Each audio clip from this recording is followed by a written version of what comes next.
আপনি কি জানেন যে কফি খেয়ে আপনি ক্লান্তি দূর করেন সেই কফি আসলে বিড়াল কিংবা হাতির মল থেকে তৈরি হতে পারে? শুনতে অবাক লাগলেও সত্যি। কফির জগতে এমন দুইটি অসাধারণ প্রক্রিয়ায় তৈরি কফি রয়েছে যা শুধু স্বাদে নয় বরং এর উৎপাদন প্রক্রিয়াতেই লুকিয়ে আছে এক অদ্ভুত পদ্ধতি। এমন দুটি কফি হলো কপি লুওয়াক ও ব্ল্যাক আইভরি কফি, যা বিশ্বের অন্যতম দামি ও অনন্য কফি হিসেবেও বিবেচিত।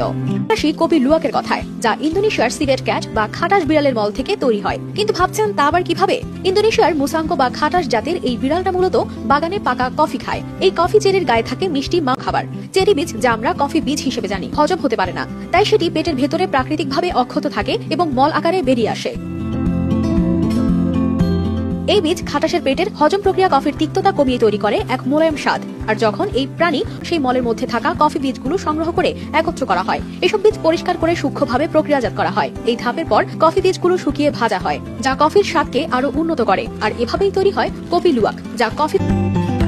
প্রায় একই প্রক্রিয়ায় তৈরি হয় ব্ল্যাক আইভরি কফি, তবে এটি বিড়াল নয়, মূলত থাইল্যান্ডে হাতির মল থেকে তৈরি করা হয়। হাতিরা যখন পাকা কফি চেরি খায় তখন সেই চেরিগুলো তাদের হজম প্রক্রিয়ার মধ্য দিয়ে যায়। হাতির হজম প্রক্রিয়া কফির প্রোটিন ভেঙে দেয়, যার ফলে কফির তিক্ততা কমে স্বাদ হয় আরো মোলায়েম।